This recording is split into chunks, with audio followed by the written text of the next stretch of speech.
Okay, for this week's instalment of Journey of a Fisherman, Care for Your Gear, we're just going to show you what we do after a day's fishing with all our gear. We've got our soft bait rods here, jigging rods. The first thing we do is we take off all the lures. We don't want those banging around on the rods, banging around on the guides and damaging them. And the other thing is if they rust, they're obviously going to cause a lot of rust stains on your rod. So we always cut these off and loop up the line, put it around the handle, and then we store everything like that. The second thing we do before we wash our rods and reels down, we tighten up the drag. We don't want water getting into the drag washers. Go through all your reels, lever drags, put them up way over strike. Okay, star drags, tighten them all up.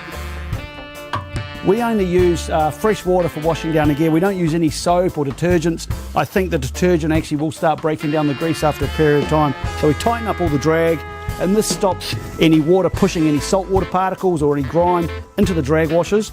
And then we can give the rod a good old rinse with some fresh water. Make sure you get the guides and the whole length of the rod, get all that salt off it. And there you go. And then we get the old chamois out, dry them off.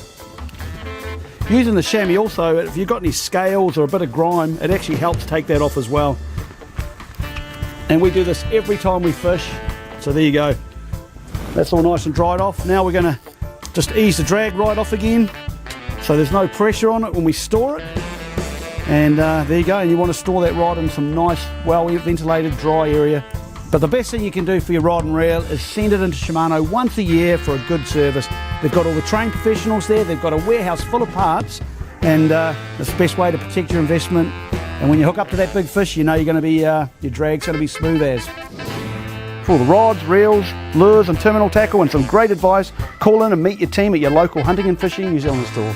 And for more inspiring online fishing content, visit journeyofaFisherman.com and subscribe to our YouTube channel.